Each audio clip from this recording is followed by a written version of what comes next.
ഞാൻ പറഞ്ഞു എന്തോ ഏത് മേഡം? ഞാൻ ഫോൺ എടുത്തിട്ട് നീ ആരോ ഫോൺ എടുത്തിട്ട് പറയണേ നിഷാമ്മയുടെ അവിടെ ഇല്ല മീറ്റിങ്ങിനാണ്, നീ ആര്? നിഷാമ്മയുടെ ഫോൺ എടുത്തെങ്കിൽ ഞാൻ തോന്നും. അപ്പൊ എന്ന് വെച്ചാൽ മീൻസ് പുള്ളി പേര് കയ്യിന്ന് പോയി. അങ്ങനെ ഒരു സംഭവം ഉണ്ടായിട്ടുണ്ട്. പിന്നെ ഞങ്ങൾ ഒന്നിച്ച് പോകുമ്പോ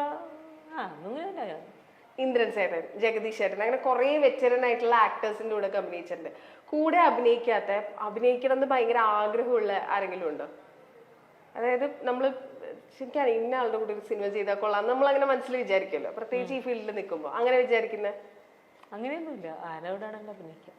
എനിക്ക് സിനിമ ഒന്നാമത് പറ്റുന്നിടത്തോളം ജോലി ചെയ്യാൻ പറ്റിയ എനിക്ക് വർക്ക് ഉണ്ടാവണം, കാശ് കിട്ടണം, മാത്രമേ ഉള്ളൂ. അങ്ങനെയല്ലേ, എല്ലാവരും വലിയ ആൾക്കാരാണ്, എല്ലാവരും വലിയ ആൾക്കാരാണ്. അപ്പൊ അങ്ങനെ ഇന്ന ആളുടെ കൂടെ അങ്ങനെയൊന്നുമില്ല. നമുക്ക് കിട്ടുന്ന ക്യാരക്ടർ നമ്മൾ ചെയ്യാൻ നന്നായി ശ്രമിക്കുക. നമ്മളെ കൂടെ അഭിനയിക്കുന്ന ആൾ ആരായാലും എന്താ അഭിനയിക്കുക. എല്ലാവരും വലിയ ആൾക്കാർ തന്നെയാണ്. മനസ്സിലായി. കിട്ടുന്ന ക്യാരക്ടർ പോലെയാണ് അവർ പോകുന്നതെന്ന് മാത്രമേ ഉള്ളൂ. പക്ഷെ എല്ലാവർക്കും അവരുടേതായ ഗുണങ്ങളുണ്ട്, അവരുടേതായ കഴിവുകളുണ്ട്. അപ്പൊ ആരെയും കുറച്ചും കാണാൻ പറ്റില്ല, ആരെയും കൂട്ടിയും കാണാൻ പറ്റില്ല. ലൈഫിൽ ഇപ്പൊ ഞാൻ ചോദിക്കുകയാണെങ്കിൽ ഒരു സ്വപ്നം, ഒരു റീസെന്റ് സ്വപ്നം എന്താ?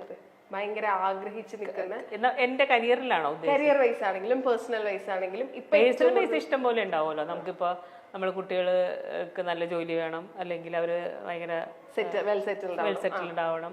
കരിയർ വൈസ് ആണെങ്കിലും കരിയർ വൈസ് ആണെങ്കിൽ കരിയർ വൈസ് എനിക്കിപ്പോ ആക്ടിങ് ബേസ് ശരിക്കും പറഞ്ഞാൽ എനിക്ക് ഒരുപാട് നല്ല നല്ല ക്യാരക്ടറുകൾ ചെയ്യാൻ ഇപ്പോൾ ഒരുപാട് ആഗ്രഹങ്ങളുണ്ട്.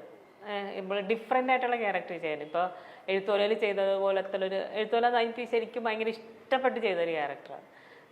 ശരിക്കും ഇത് ചലഞ്ച് തന്നെയാണ്. അപ്പോൾ അങ്ങനെ ഇപ്പം ഞാൻ ഒരു അമ്മ, ഒരു ടിപ്പിക്കൽ അമ്മ എന്നുള്ളൊരു ക്യാരക്ടറാണ് ഇപ്പം എല്ലാം ചെയ്തു പോണത്. അമ്മ തന്നെ ആയാലും പ്രശ്നമില്ല, അമ്മയാണല്ലോ ഞാൻ, എന്തായാലും അമ്മ പോലത്തെ ക്യാരക്ടറിലേ കിട്ടുള്ളൂ. അപ്പോൾ എന്നിൽ നിന്ന്, ഞാൻ എന്ന വ്യക്തിയിൽ നിന്ന്, നിഷ എന്നുള്ള അമ്മയിൽ നിന്നും നിഷ എന്നുള്ള വ്യക്തിയിൽ നിന്നും വിട്ടിട്ട് ഒരു ക്യാരക്ടർ ചെയ്യാൻ പറ്റണം. എന്താ ആ ക്യാരക്ടറിൽ ഇപ്പൊ തണ്ണീർമത്തനിലെ അമ്മ തന്നെയാണ്, പക്ഷെ ആ അമ്മയിൽ ഒരു വ്യത്യാസമുണ്ട്. ആ ഒരു ക്ലൈമാക്സ് സീനിലൊക്കെ അതൊരു വിട്ട് ഒരു വേറെ രീതിയിൽ സ്കോർ ചെയ്യാൻ പറ്റുന്നുണ്ട്. അപ്പൊ അങ്ങനെ സ്കോർ ചെയ്യാൻ പറ്റുന്ന എന്തെങ്കിലും, നമ്മൾ വിട്ട് ചെയ്യാൻ പറ്റുന്ന എന്തൊരു ക്യാരക്ടർ ഇട്ടുണ്ടെന്ന് എനിക്ക് ഭയങ്കര ആഗ്രഹമാണ്. എന്ത് കൈൻഡ് ഓഫ് ആക്ടറാണ്? നമ്മളിപ്പോ മീറ്റിംഗ്സിനൊക്കെ പോകുമ്പോഴാണെങ്കിൽ നമ്മൾ ഡയറക്ടേഴ്സിനെയും പ്രൊഡ്യൂസേഴ്സിനെയും ഒക്കെ കാണുന്നുണ്ട്. അങ്ങോട്ട് ചാൻസ് ചോദിക്കും, എനിക്ക് ഇങ്ങനെ സിനിമ അഭിനയിക്കാൻ താല്പര്യമുണ്ട്, ചോദിക്കുന്ന ആളാണോ? ഇല്ല, അങ്ങനെ ഒരു കുഴപ്പമുണ്ട് എനിക്ക്. അതൊരു കുഴപ്പമാണ്. അത് കുഴപ്പമായിരിക്കാം, കുഴപ്പമില്ലായിരിക്കാം, പക്ഷെ അങ്ങനെ ഒരു ഇതുണ്ട്. എനിക്ക് ഭയങ്കര നമ്മൾ ചോദിച്ചാൽ അവരെന്ത് വിചാരിക്കും, അങ്ങനെ ബുദ്ധിമുട്ടാവോ? അങ്ങനെ ചിന്തിക്കലുണ്ട്. അങ്ങനത്തെ ചോദ്യങ്ങളും ഉണ്ട്. ഓക്കെ, അപ്പൊ സ്വപ്നങ്ങൾ എന്താണെങ്കിലും സ്ക്രീനിൽ നിറഞ്ഞു നിൽക്കട്ടെ, ഇഷ്ടംപോലെ വർക്ക് കിട്ടട്ടെ, ഹാപ്പി ആയിട്ടിരിക്കട്ടെ. Thank you so much and all the best. Thank U.